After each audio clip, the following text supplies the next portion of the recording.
What is up, guys, and welcome back to Walnut Street Podcast. This podcast is all about normal people sharing extraordinary stories, and today's episode will be no different. If you've enjoyed the first 10, I need you to do us a favor. I need you to hit that like button, subscribe button, share button. Also, turn on your notifications to be notified every time Walnut Street Podcast releases an episode.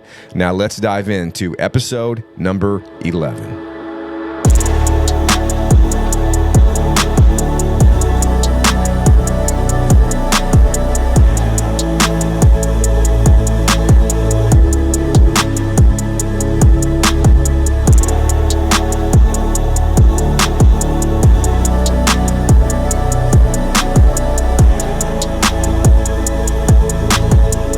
You have a dog? Yes, Willow. Yes, we have a dog. Yes, because I walk by with Yellow.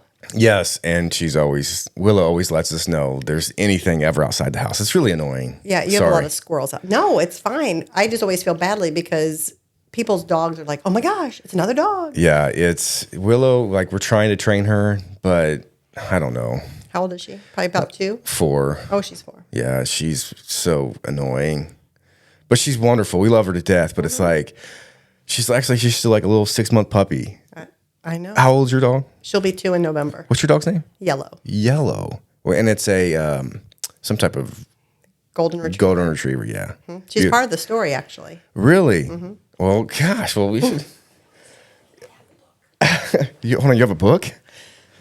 No, I think probably Facebook. Oh, gotcha. So, Heather, welcome to today's podcast. We're really excited that you're on the show. Don't know a whole lot about you yet, but I can't wait as you share some of your story. But before we get into any of that cool stuff, hard stuff, tragic stuff, who are you?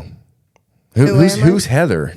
Oh my gosh. I'm a complicated person. I am a townie. Okay. So I grew up in North Manchester. Cool. And actually, it's kind of like in 2 parts, which then ties into probably my whole story. Mm-hmm. My parents, when we were little, lived on Beckley Street. Okay. And my dad was a French teacher, and my mom went back to school for her PhD at Ball State. And so I probably was around maybe 6 or 7. And at the time, they cut the French program at the high school. So my dad moved us to Muncie with my mom and worked on a master's degree there. And in the process, they got divorced. Okay. And when they got divorced, my mom took a job at the University of Wisconsin, Stevens Point, and 400 miles away. And my dad moved the 3 of us kids back to North Manchester. Wow. And so, in fact, I was just telling students the other day that there's a very clear, distinct shift in my life from my early childhood to after 10, 11 years old, being raised by a single dad, and I was the oldest. And he moved us back to North Manchester because he had his support group. Mm-hmm. And I think that support group enabled me to become the person that I am because they empowered me to be independent, and then they also empowered me to face hard things, if that makes sense. Yeah. So you're raised by your father. Yeah. I have a relationship with my mother. Yeah. I mean, she was always involved, but, this was before the internet. Mm-hmm. This was before cell phones. Oh, you can't be that old. Yeah, right? Like, you had to, be hooked to a landline to talk to your mom or, right? I mean, or letters. I have lots of letters from her or that she wrote me. And we would spend all of our summers there and our vacations, our school vacations there. But for the most part, from 10, 11 on, I was raised by my dad. Mm-hmm. And I'm the oldest. And then my sister Laurel is 2 years younger. And then my brother is 8 years younger than me. So he was like 18 months old when she left. Gotcha. Wow. Yeah. So I think, who am I?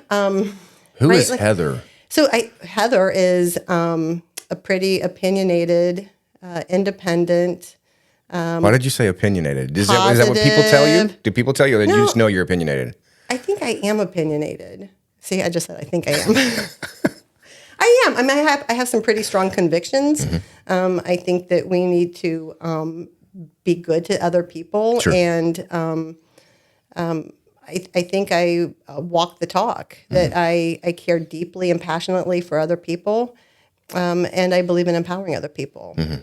And I kind of if you want to know who Heather is, I think I often feel like only some people are going to understand this, like a Pokemon that is like evolving. I don't know what that. I don't do Pokemon. Oh, I don't know anything about Pokemon. And I don't know that I know Sorry. a whole lot either. My son's probably saying, "Oh my gosh, Mom." But I think, for me, I just feel like the more I help and empower and nurture other people, especially young people, the stronger I feel as an individual. Yeah. And I think that has really enabled me to get through some really hard times.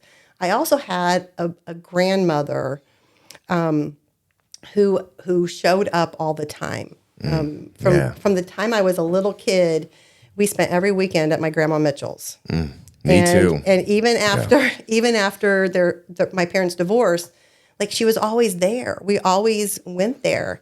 And she was just one of those women who, no matter what happened, she always had this positive mindset, and she loved deeply. And some of my fondest memories were in the kitchen with her. Yeah. She would sing the gospel songs, and we'd be making monkey bread. Can you break one out for us, a gospel song? Come on, Heather. The Old Rugged Cross. I'm not a singer, right? But like the Old Rugged Cross, or those kinds of songs. Yeah. So I think that who I am is I'm pretty independent. I love deeply, and I show it. Yeah. What's like, since you said empowering, and you work with students and you shared some of that too.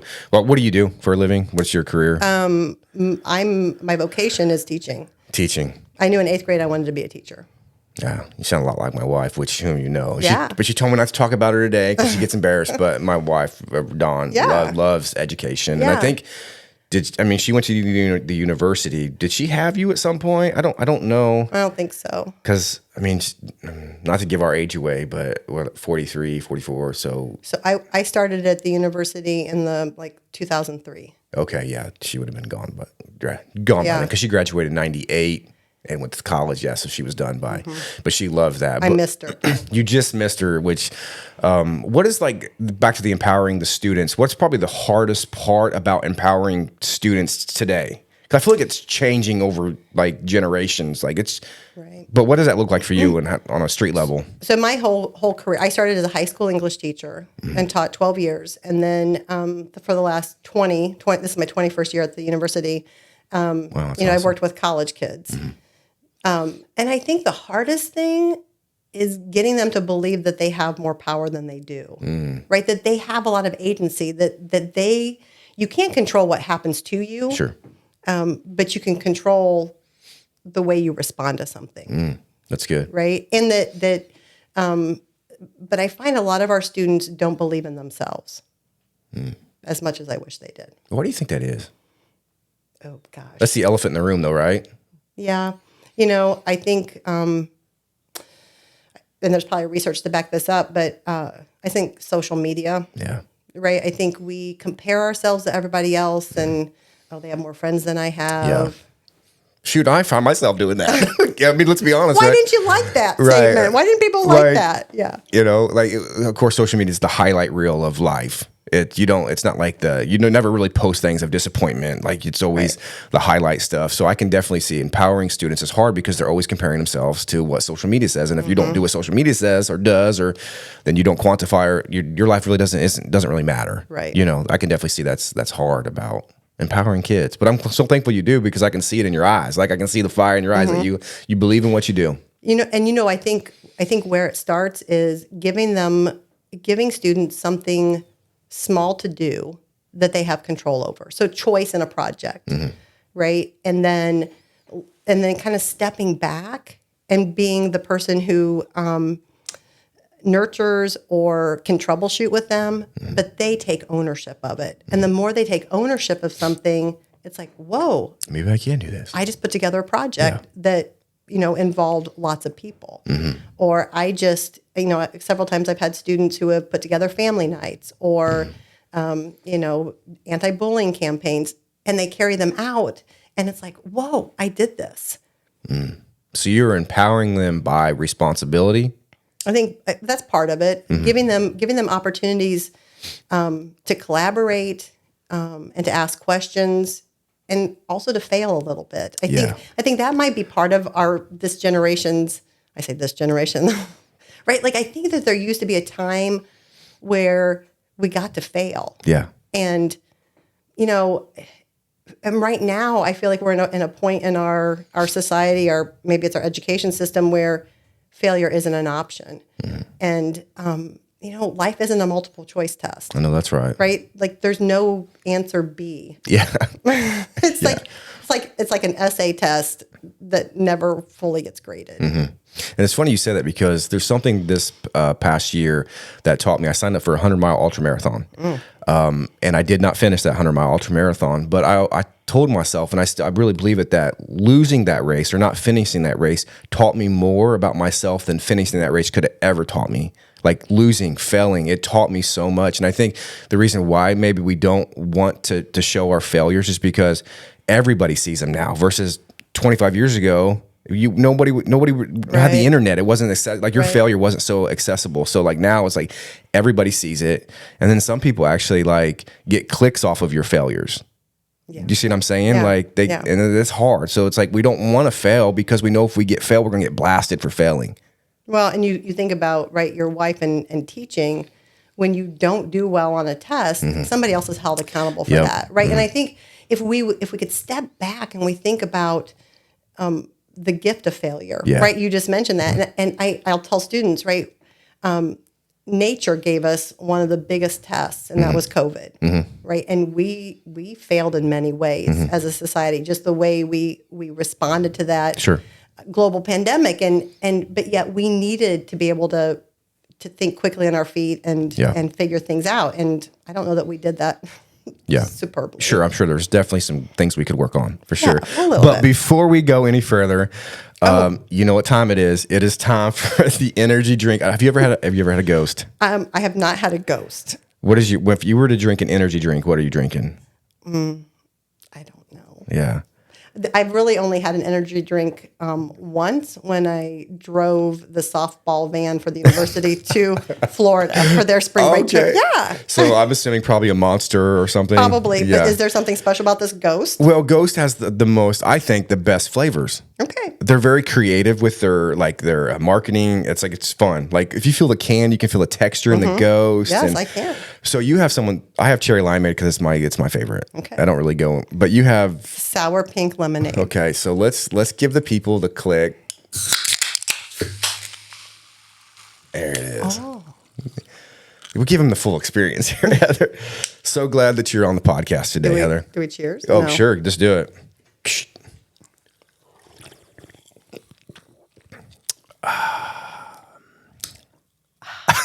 Is that good? It's perfect. Actually, this is really good. Do you enjoy it? You don't have to drink it all. No, it tastes like candy. But you can. That's what I think somebody else said. Did they say it tastes like cotton candy or something, or Jolly Rancher? No, but now I have bubbles up my nose. Have you ever had one, Sabrina? Can't wait to get you.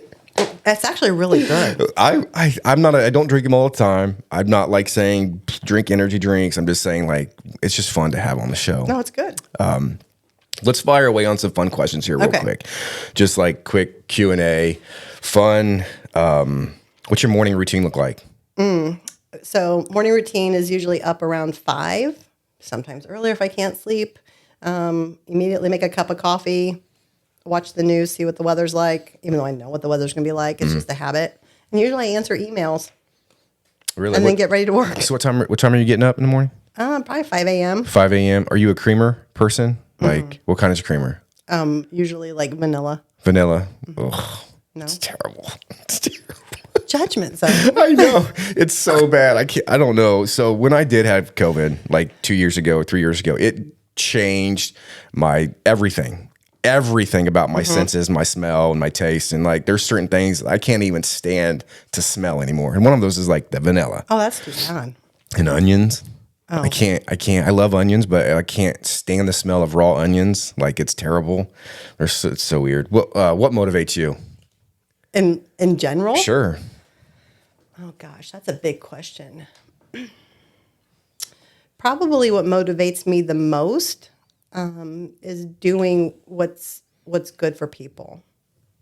I've always been a people pleaser, but I think the older I get, leaving a positive impact on the people around me becomes even more important. You said people pleaser. So it's funny because is that a teacher thing? Because Yeah, because we're in service. right, but we talk about my wife and I like people please. I'm like, I feel like it's almost you can be overboard. Like, it would be nice if you would think about yourself every once in a while. Do you feel like it's like that sometimes, where you're like, oh gosh, I need to get my wife sitting in this chair right now. And I'll be honest with you. I mean, I've in the last several years gone through some counseling just to think about who I am, and what is the universe given me, right? And what are the gifts? And even in the really hard times, there has to be a purpose. And so I think that's what motivates me is, right? Like there has to be something bigger than the moment. Yeah. And I think, if I can lead an intentional life that somehow impacts somebody else in a positive way, so that they keep rippling it out, then I think that I've done what I need to do on this earth. That's so cool. That's good. Night owl or early bird? Oh, early bird. Yeah. What time's bedtime? Well, There's no shame in this game because I'm an early. It used to be early. Like when I was younger, it was like 9:30. Now, like I can stay up till 11, 12. Gotcha. But I'm, I think a lot of it is what am I doing? Yeah. But like last night, I was asleep on the couch probably by 9. Yeah. So are you more productive in the morning then? Absolutely. Okay. That's when I do my best thinking, most creative work. Absolutely. Is early hours in the morning. I teach all the early. I'm the 8 o'clock a.m. professor. Okay. You don't want me at 2 in the afternoon. You want me at 8 a.m. 8 a.m. fresh. Yes. What's your favorite season? We live in Indiana, so fall. So this is Without it. a doubt. This is it right here. I love the beginning of every season because I love the change. Sure.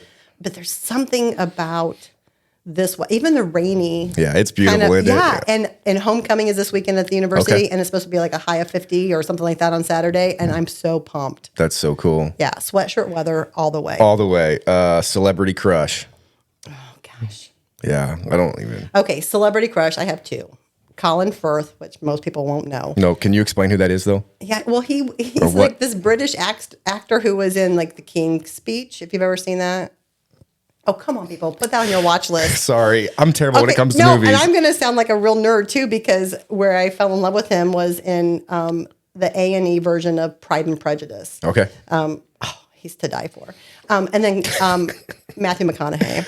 Matthew, okay. Yeah. Do you read any of his books? Green Light. Green Light. I think he only has one, right? Yeah. Did you do the audio version so you could hear his voice? I did, actually, because I was walking. That was, like, I think maybe during COVID, I was walking a lot and listening to him. So since you're a teacher, like, what's your favorite read? Like, what do you like to read? I assume you like to read. Maybe you don't. I do. I like a lot of young adult things. But, I find myself reading lately just doing a lot of like social justice things or equity. Yeah. One of my favorite books right now, or I finished a couple of years ago, but I tell everybody about is How the Word is Passed. Okay. And it's a great book if you want to hear the truth of history. And it's just a powerful book to consider another perspective. Yeah, that's good. Now comes the time where we really dive into Heather's story. Okay. I know just a surface, very, very surface of your story. I want to talk about Elizabeth. Okay. Who she was, who she is.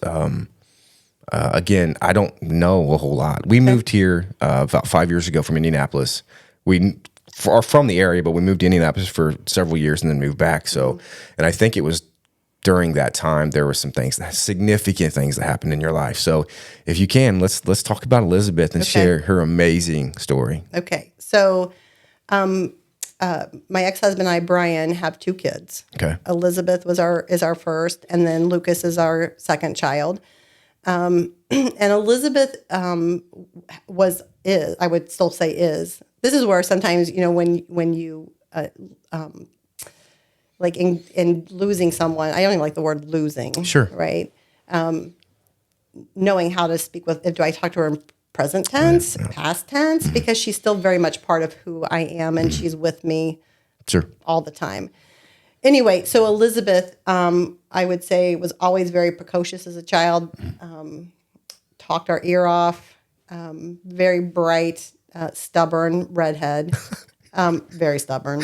I was laughing because my daughter's redhead, and she's like, yeah, and in the center of attention. Yeah. Right. If you looked away while she was dancing, hey, look at me. You're not watching me. And just very inquisitive and just I would say a powerhouse. yeah, Right. And she graduated from Manchester High School and went to Denison University in Ohio. She went to Denison. She wanted a university like Manchester, but she didn't want to be here. Sure. Right. She wanted to go away. She wanted to go someplace where no one else from North Manchester had been. yeah. And so, as far as we know, she's the first student from North Manchester who went to Denison. It is about maybe 30 minutes outside of Columbus, Ohio. Okay. And her junior year in college, she was headed to Copenhagen, Denmark to study abroad. So the spring of her junior year would have been spring of 2014. And her dad and I put her on an airplane, sent her off to Copenhagen. And the next day, I get this FaceTime from Elizabeth on her iPad. And she said, "Mom, I'm in the emergency room." And I said, "What are you talking about?" Yeah. Right? Well, she had a seizure 2 hours after landing. Oh, wow. And was in this tiny hospital where they didn't speak English. And she was in this emergency room. Ended up spending the night in the emergency room. And of course, as soon as I hang up, I'm on the phone with Dr. Reichenbach, like, what could this be? Why would she have a seizure? I thought maybe she was tired or something like that. And so she was in a small hospital in Copenhagen.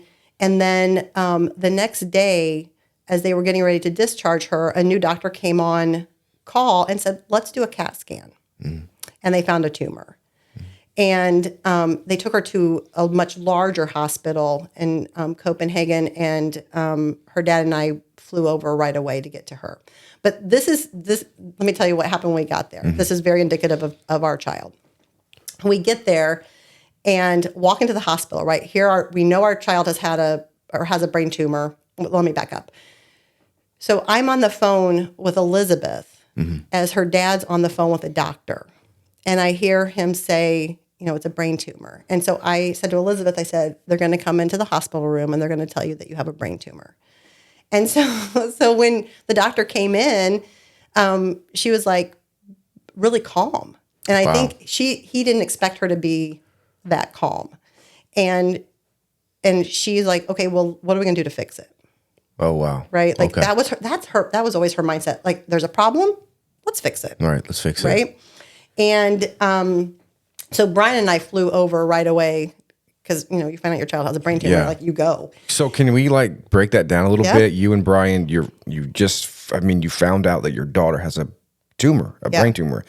Emotions, fear.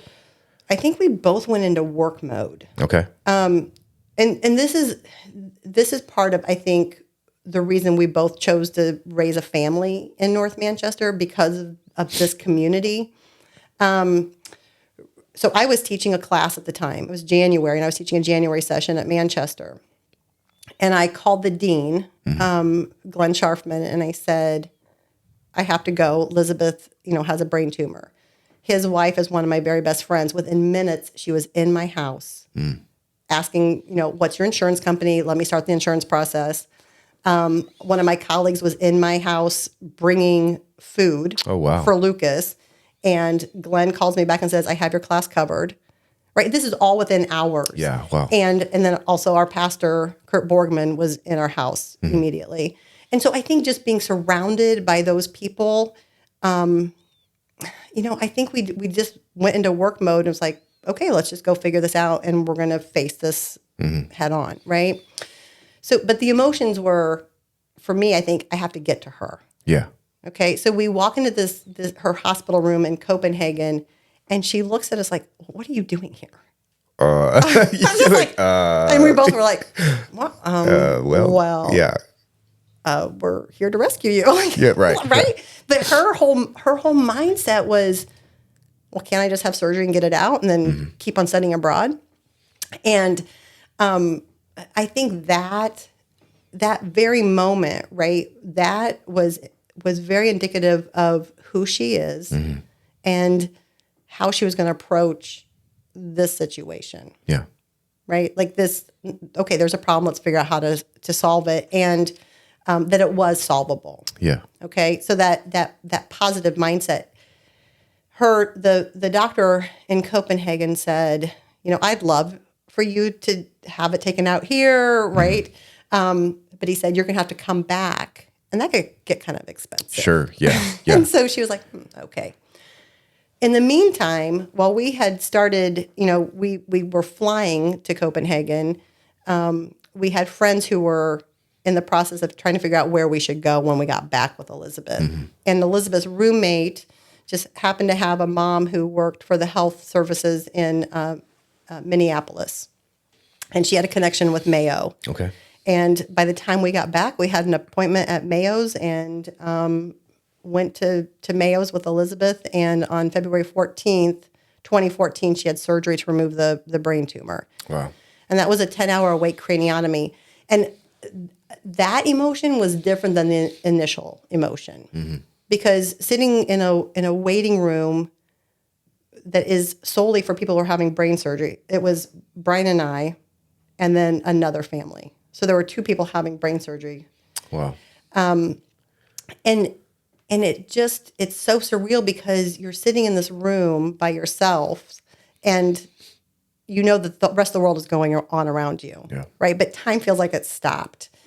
And so after that, right. So she had brain surgery. They kept her for a couple days. In fact, when they told us that they were going to release her after a day or 2, I said, "What do you mean? She's having brain surgery?" And the doctor said, "Well, it's not heart surgery." Oh, okay. I was like, "Oh, all right." Yeah. Thought it was kind of a big deal. I know. Yeah. But apparently when you have brain surgery, they're not cutting through all these muscles and stuff, so you can heal faster. Anyway, so we brought her back to North Manchester, and she sat out that spring semester instead of, studying abroad. Yeah. But she was very intent on graduating with her class. So that summer she took 4 classes online and was able to graduate in the spring of 2015 with her class. And then at that point, the tumor was benign, and it just required some follow-up MRIs. And then I'll probably get the timeline wrong now, but she graduated. She started working at a bank in Ohio and met the love of her life, Will. And a couple months into that relationship, her tumor was growing. Okay. And so she had to do 6 weeks of proton radiation in Minnesota, and then I think 10 months of chemotherapy. Wow. How old is she, Elizabeth, at this time? She would have been 22. 22 years old. But from the very beginning, she adopted the quote, she stood in the storm, but when the wind didn't blow her away, she adjusted her sails. And that quote she hung on to like nothing else. And 6 months after her surgery, I took her to get a sailboat tattoo. In fact, I have her tattoo now. Oh, you do? Yeah, On your wrist right now? Can I see it? Uh-huh. Oh, there's your watch. Can you see it? That's her tattoo. Awesome. Yeah. And then, where was I? I forget where I was. She was doing proton. She had to do 6 weeks of proton radiation. And again, like everything I just feel like everything fell into place the way it was supposed to be. Like I don't ever really remember making big decisions. Okay. A door opened, we walked through. A door opened, we walked through.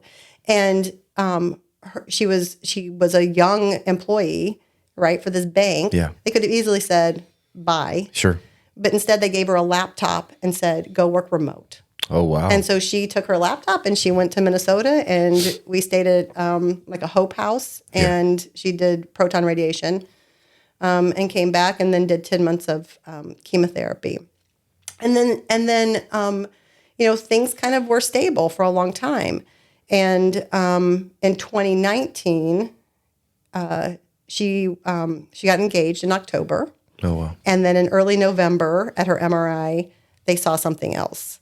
And they thought that her original tumor was growing. And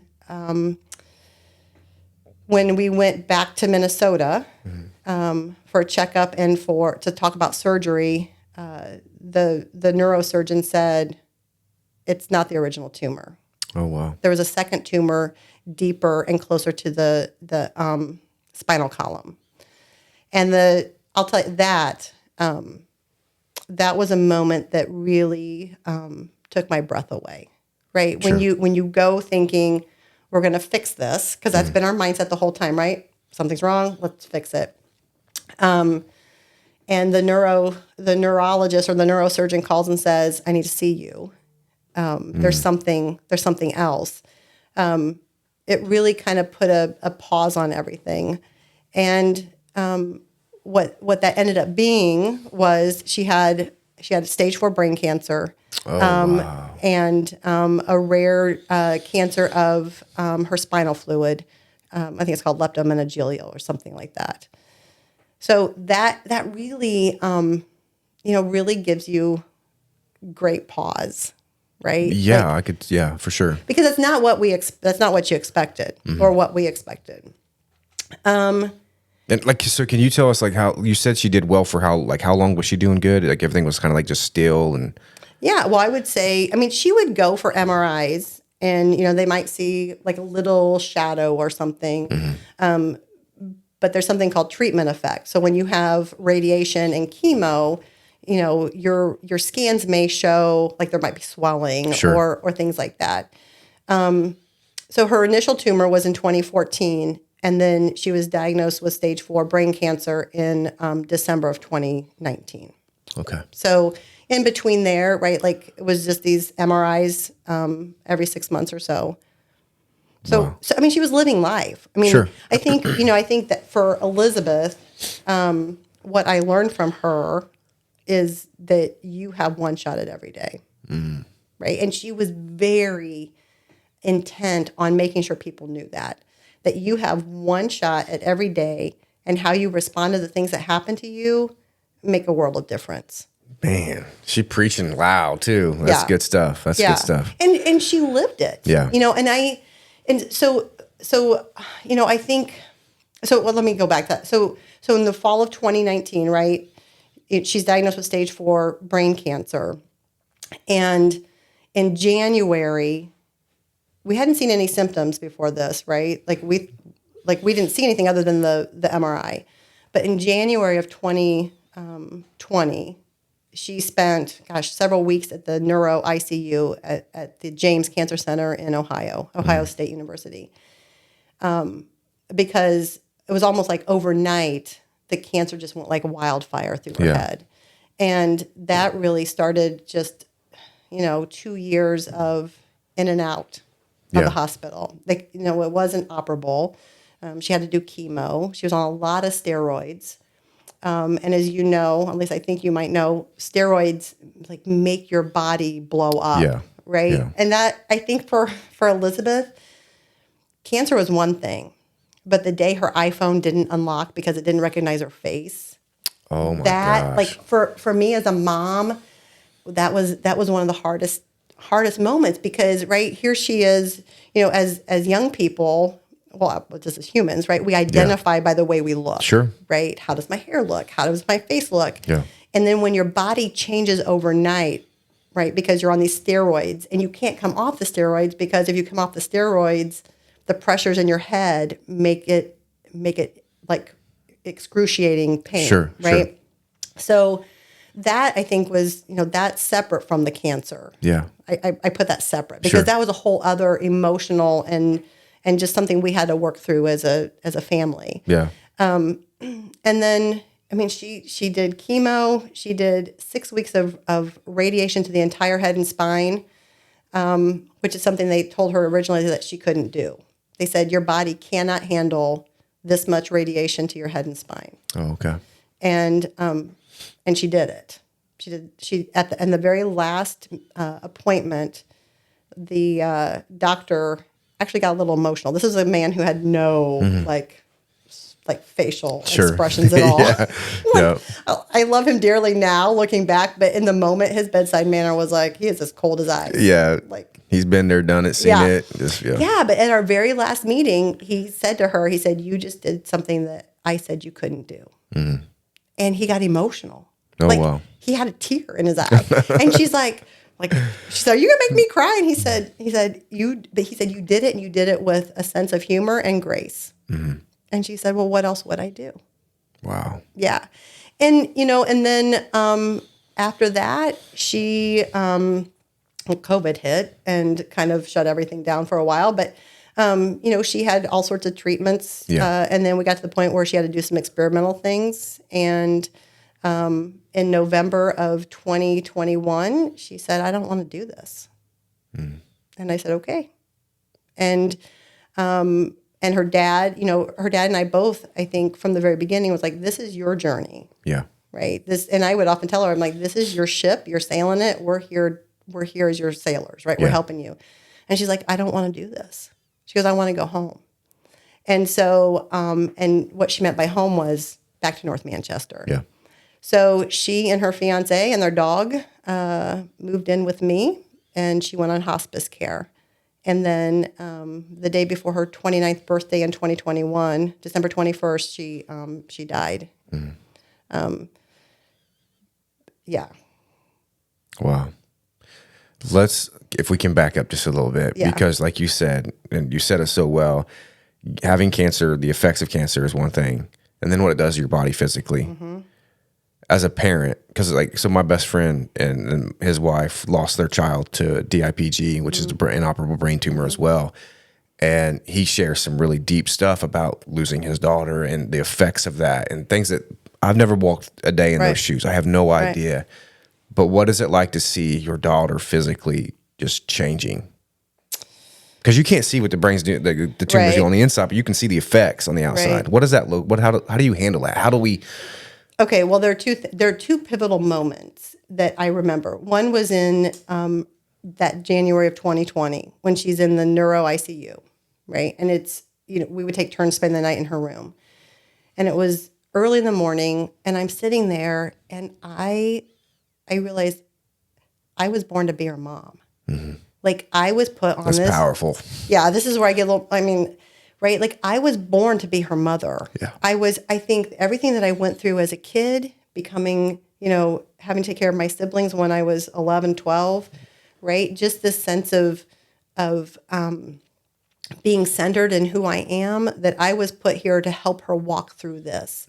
And there was one point during COVID where she was hospitalized, and so we couldn't be with her. And I remember FaceTiming her, and like 11 o'clock, she was having an anxiety attack. And I just helped her breathe. I said, "Put your hand on your chest and let's just take some deep breaths." And she said, "Mom, you have to promise you'll always help people do this." Wow. Yeah. And so I had this very keen sense of purpose, right? I think I started this podcast talking about a sense of purpose. Yeah. The other part was, I don't know exactly when it was, but realizing, who am I to think that my family wouldn't be touched by cancer, right? Because you go through life thinking, "Oh, this is how it's supposed to be. Like, life is perfect." Oh, right? Like a golden retriever puppy. And just realizing there's so many people who are impacted by like horrible things. Yeah. Horrible stuff. Right? Who am I to think that my family wouldn't be impacted by cancer? And it just really made me just more centered around appreciating what I have. Watching her go through that, going back to your original question, part of it was just helping her process that, right? And try to, again, empower her to realize we're not defined by how we look. Yeah.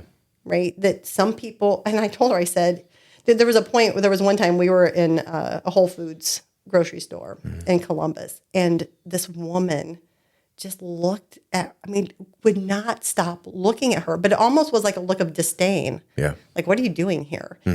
And Elizabeth said to me, she goes, "Is she like, am I imagining this?" I said, "No, you're not. Would you like me to go talk to her?" Mama bear. She's like, "Do you want me to go talk?" I said, "Do you want me to talk to her?" She's like, "No, I'm good." Yeah. "But why?" And I said, "Because you don't see people battling cancer in public." Oh. And I said, "And people don't look good battling cancer. Like, no one looks sexy battling cancer. No, ain't none. You either blow up from steroids or you're emaciated." Yeah. I said, "We don't look good." And I said, and she and I spent a lot of time talking about what does it mean to live? What does it mean to have a good day? why don't we talk about death and dying as a society, right? We don't talk about that stuff. And I don't know where I was going with this, but it really, it just really kind of, I think I didn't like lie around depressed that my daughter's body was changing, because I had a purpose, right? Like I've had to deal with it more after she died and processing it and just thinking about what that loss is. But in the moment, I had a mission, right? And it was to walk beside her and make her feel normal. One of the things that that happened simultaneously right before Elizabeth was, or like right around when she was diagnosed with stage 4 cancer, one of the young women that I work with on the basketball team at the university, her mom was diagnosed with stage 4 colon cancer. And we talked about what does it mean to live with cancer, right? To live every day knowing you have cancer. And it's incredibly hard to do, but it's so incredibly important because you're still living, right? And so how do you find joy in those days, even if it's in the little things, right? Your dog does something silly or something makes you laugh. Or a good cup of coffee. A good cup of coffee. With vanilla creamer, I guess. Or whatever you like. Your good energy drink, right? Like, but appreciating those things that you have around you. That's so good. Right? That's so good. I've seen my grandma walked through breast cancer. My grandfather passed away because of cancer. Like, cancer is affecting everybody, it feels like, but I've never seen my child walk through it. And so what's your advice to people like me who've not necessarily walked through it, but know somebody who has, or like, what could somebody have done for you in that moment that maybe they didn't do?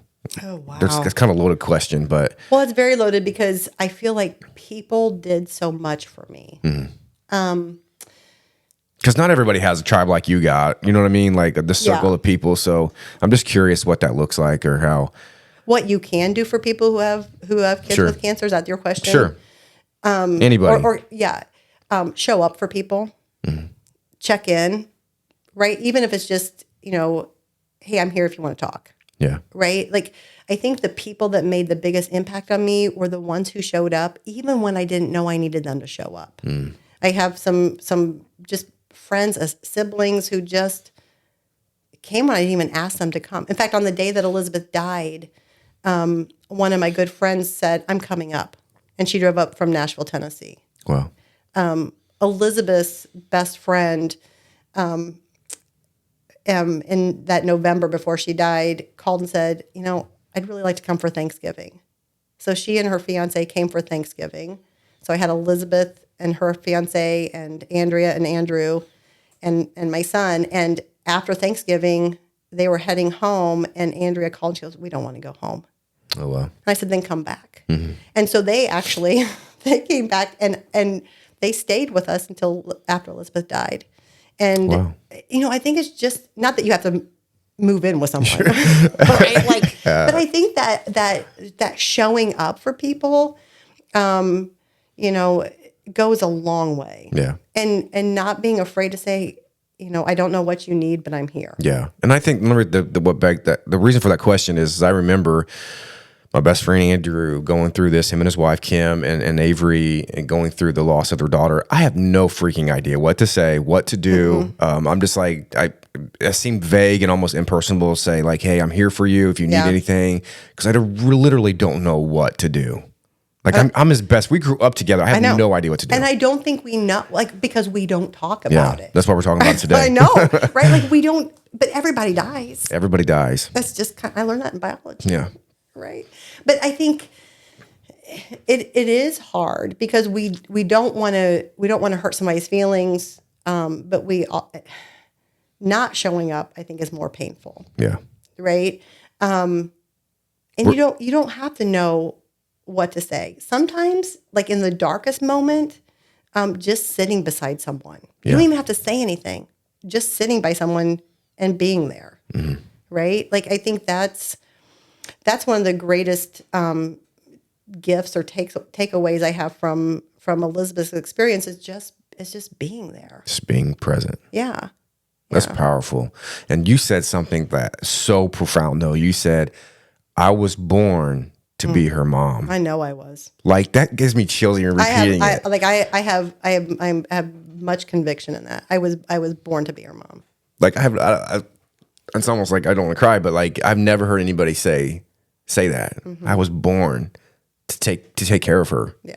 Like, that's a powerful statement. Yeah. Where's that come from? Like, when did you know that? Like, when I was sitting in her dark hotel room, her hospital room at the James Cancer Center. And you're like, I'm born for this. This is why I'm alive. It was just like, right? Because like a lot of times you think, what, why, right? What is this, and why is it happening? But you don't. I mean, it's biological. Yeah. Right. And there was just a moment where I don't know. I mean, it just was this sense of this feeling, this very strong feeling. No, like I was trained to do this. Like here I am. Like I was born to do this. Yeah. All the valleys you walked through, the mountaintop, it created the person you are, so you could take care of Elizabeth the way you did. Yeah. Like, I think it's just so powerful. Yeah. But let's talk about after she's gone. Can I talk about the day she died? Let's do it. If it's all you. Yeah, no, because it was it was a pretty powerful. It was a powerful moment or experience. Her brother was there, and I think Lucas often gets overlooked, right? Because he was the brother, but our focus was on Elizabeth. Yeah. Because he also had a major injury during all of this. He had like fractured ankle. Poor Lucas. I know, but here I am taking care of Elizabeth, right? But Lucas was there.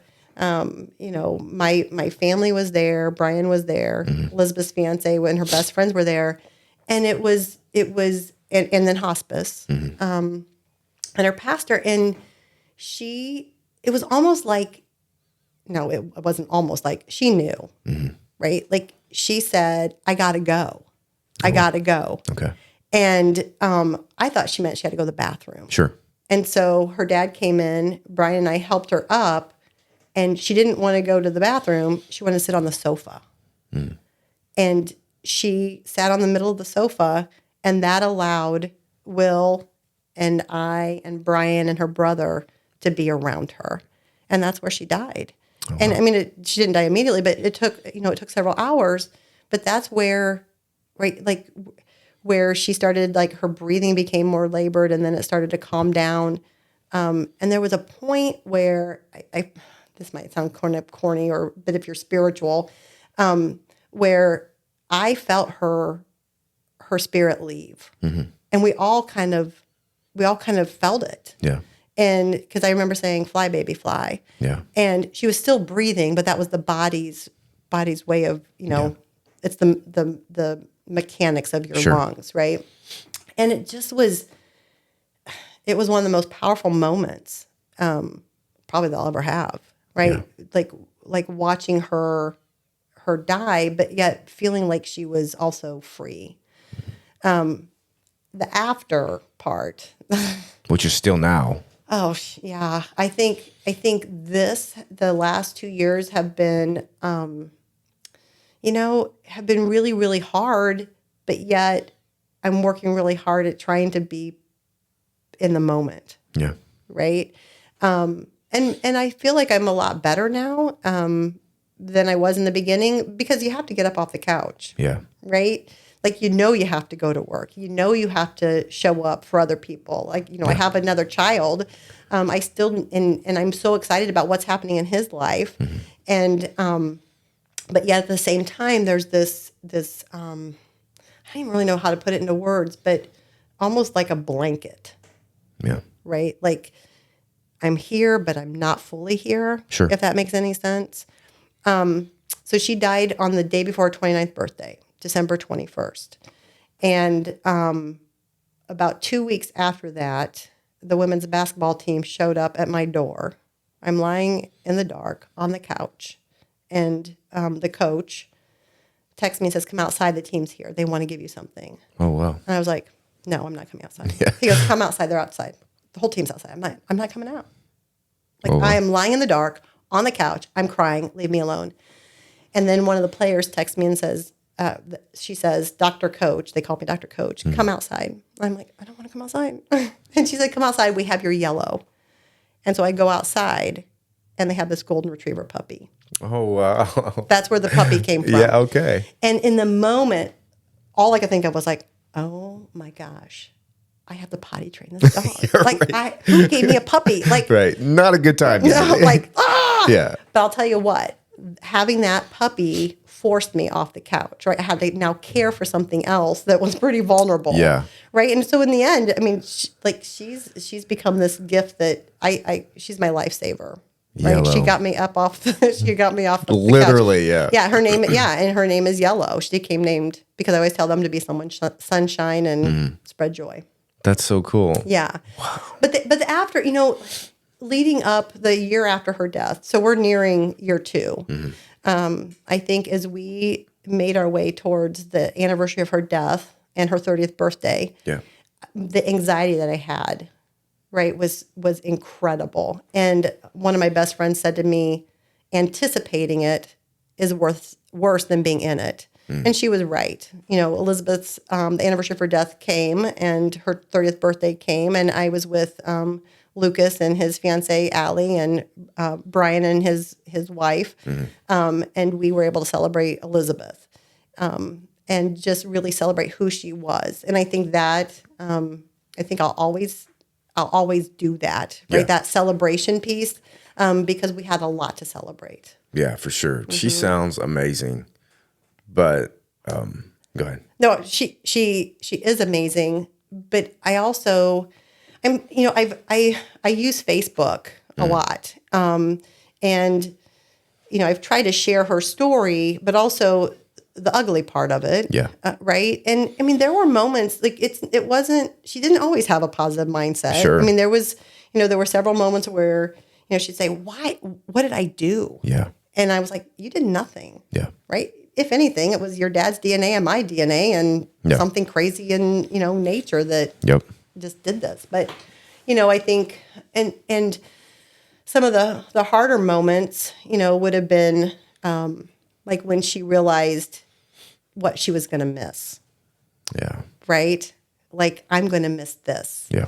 And then the day that she said to me, she said, well, I'm kind of sad for you. And I go, what do you mean? And she said, well, you're going to miss me. Gosh. And I was just like, you're darn straight I'm going to miss you, right? Yeah. Like, yeah. And I just those moments that just keep coming back. It's like I feel like there was nothing we didn't say to one another.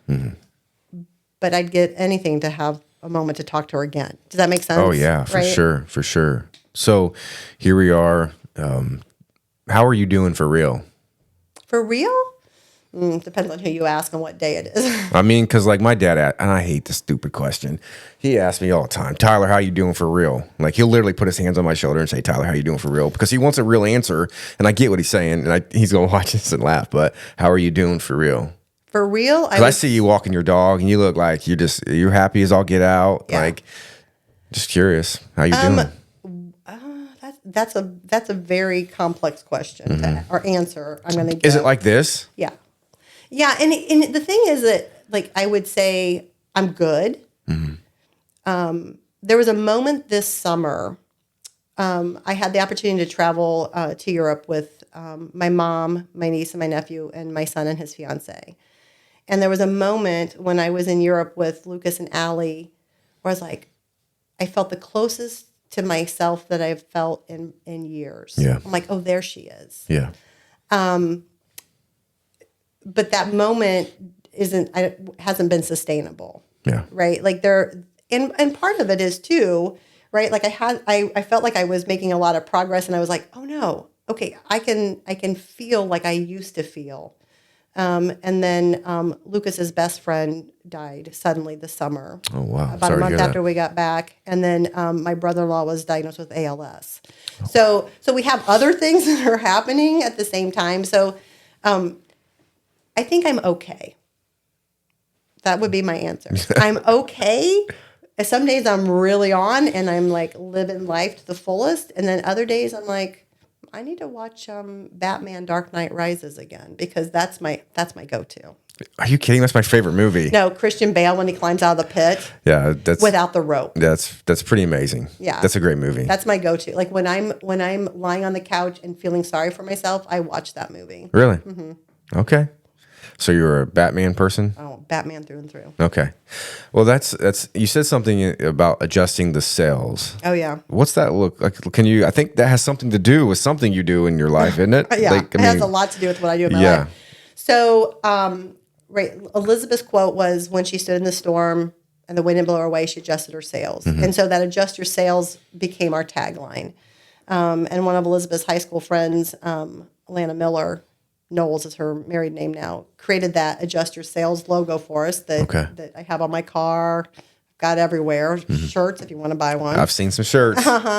And Elizabeth started selling those to raise money for the American Brain Tumor Association. Okay. And then when she was really sick and couldn't do anything, she started crocheting or weaving those hot pads. Okay. You may have done those when you were a kid, right on the little loom. And our family's team has raised $100,000 for the American Brain Tumor Association. Wow. Amazing. Yeah. And since Elizabeth died, I think one of the things that has gotten me through a lot of the really hard moments is thinking about how can I carry out her story? How do I share her story with other people? Yeah. How do I empower people to realize bad things are going to happen? Yeah. Right? You don't get around it. No. But how you approach those moments they get you through those moments. Yeah. Right? And so her dad, her brother, I, and Will, her fiance, and then a couple of her best friends, we've started a foundation called Adjust Your Sails. And the foundation, its official name is Elizabeth Schilling Adjust Your Sails Foundation, Inc. Yeah. And it's official. Yeah, it's official. And we have two missions. One is to raise money for brain cancer and brain tumor research. And then the other is to empower people to face the difficult times. And so that looks different, right? Like one is a fundraiser, raising money to donate to people who are doing research. A lot of cancer doesn't have federal funding. Yeah, right. It's based on how prevalent your cancer is. So breast cancer gets a lot of federal funding because it's more prevalent. Yep. And so, supporting doctors and researchers so that they can get bigger funding really relies on private donors. Mm-hmm. So that's part of our mission. And then the other part is just talking about Elizabeth's story. Yeah. And, I've had the privilege of speaking, with you, but also with the men's basketball team at the university. And last February, I spoke with the Ohio State men's soccer team. I spoke to a group of teachers in Wabash a couple weeks ago. So the more I can tell her story, right? Like people might find something in that resonates with them. Yeah, for sure. It's amazing. Yeah. So as we close out this episode, you've said a lot of cool stuff, like powerful, not cool, powerful. I always feel like I'm babbling. No, you're totally not babbling. This is your story. Yeah. Like this is when you're knee deep into it, and this is when you're kind of on the other side of it and things have shifted and changed. But for people who are just like right in the thick of it right now, whatever it is, what's your advice? Like, what's your go-to? My advice would be, no matter what it is to lean into it. That even when you're having a bad moment, you're living. Yeah. Right? Like I don't know exactly how to say that, but that is part of living, is having a bad moment. And how can you say, okay, this is happening. What am I going to use this to learn? Mm-hmm. And I think, not that I think bad things happen for a reason. Right. I don't want people to think I'm saying bad things happen to make you a better person. Please don't say that. No. I could do a whole episode on what you should not say to people. Maybe we should have that episode too. Yeah, because there are a lot of things I'm like, did you seriously just say that to me? But anyway. Yeah, we should totally do that, by the way. Things not to say. Things not to say. But anyway, I think if realizing that living is living. Mm-hmm. the good, the bad, the ugly. And that, if you look at it as this is part of my story, I think it just makes the moment a little easier. Not easy. Yeah. But like, okay, this is happening. I can't necessarily change this, but how can I think differently about this moment? Yeah. And for me, a lot of times, even on the worst days, is just being thankful I'm here and that I have opportunities to be present. Yeah. That's so good. Is there anything else you want to add today? I don't know. I just think, we need to be more gracious with ourselves and with others, and just, no one knows what somebody else is going through, right? Like just recognizing that everybody carries something, whether it's a story about a kid having cancer, and or we just had a bad day at work. Like, we all carry something with us. Yeah. And I think if we can show each other more grace, I think we'd all just be a lot happier. Yeah. I don't know if I want to ask this or not. Go ahead, ask me. But like, can you, I mean, that's very, very like surface when you say have grace to one another. What does it actually look like? So something that I've been trying to practice more is because sometimes remember I said I was opinionated at the very beginning. That's what you said. I have not seen it yet, but. Okay. Because sometimes I can right? Like, get angry fast. Like, what are you doing? But I think when I stop and I ask myself, what if I'm wrong? Mm-hmm. Right? What if I'm wrong? What if this person isn't just being crappy just to be crappy? What if maybe, I don't know, they ran over their kid's cat or something? Like, something. Sure. Yeah. Right? Like, what if I'm wrong? That helps me have a little bit more. What if I'm wrong? What if I'm wrong? Which is hard for me to say sometimes. Because you can't be right. Because you have more degrees than a thermometer, right? I mean, you're a very educated person. Yeah, but that doesn't make me special. I guess it makes you smart, though, doesn't it? No, I mean, it makes me just want to have a job. Right. So, real quick, what degrees do you have? I know it's education. And I have a master's in administration, and then I have a doctorate in elementary ed and reading. By far the smartest person in the room, probably. No, it just means that it's called perseverance. Yeah. Remember, I persevere. Yeah. Well, this has been a great joy to have you on the podcast today. Really, thank you for being vulnerable and transparent to share the story of Elizabeth. And where can people find you? Like the Adjust Your Sales? Yeah, it's adjustyourSales.com. Okay. Or you can just Google Adjust Your Sales, or you can email me. How do we email you? You can email me at the university, HASchilling@manchester.edu. Or you can email me at dr.heatherschilling@gmail. Or if they see you walking yellow around town. You see me with a golden retriever. Hey. You can post on Facebook, Google. I mean, I'm here. Like, I'm not going. I'm a North Manchester townie. So you are a townie for sure. Through and through. Heather, it's been so much fun. Thanks for being on the episode. Me. Absolutely. Thanks so much. Thank you. Guys, thanks for tuning in to the Walnut Street Podcast. We will see you soon. Oh my gosh, Heather. Thank you so much.